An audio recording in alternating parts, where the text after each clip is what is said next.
साल कार्तिक मास के कृष्ण पक्ष की चतुर्थी तिथि को करवा चौथ का पर्व मनाया जाता है। करवा चौथ के पर्व से जुड़ी कई ऐसी परंपराएं हैं जिसका पालन सदियों से होता चला आ रहा है। करवा चौथ से जुड़ी कई प्रेरणादायक कहानियां प्रचलित है। चलिए इस कहानी को जानते हैं। बहुत समय पहले की बात है। एक साहूकार के 7 बेटे और उनकी एक बहन करवा थी। सभी सातों भाई अपनी बहन से बहुत प्यार करते थे, यहाँ तक कि वे पहले उसे खाना खिलाते और फिर बाद में स्वयं खाते थे। एक बार उनकी बहन ससुराल से मायके आई। शाम को भाई जब अपना व्यापार व्यवसाय बंद करके घर आए तो देखा उनकी बहन बहुत व्याकुल है।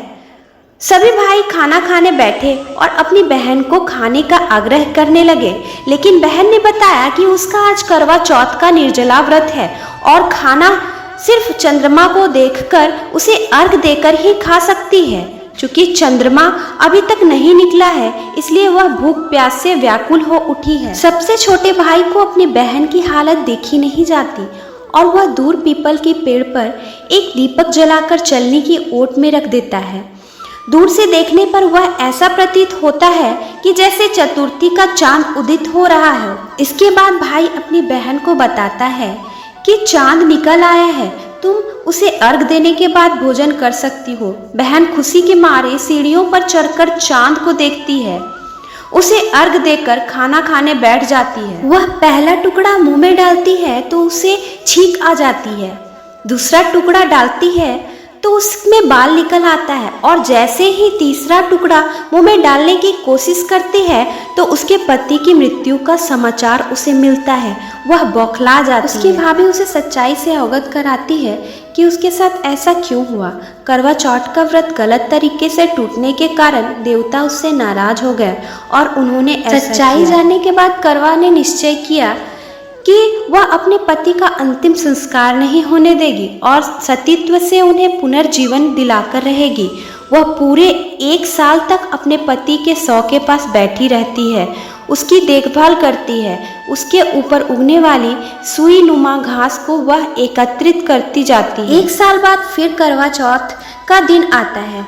उसकी सभी भाभियां करवा चौथ का व्रत रखती हैं।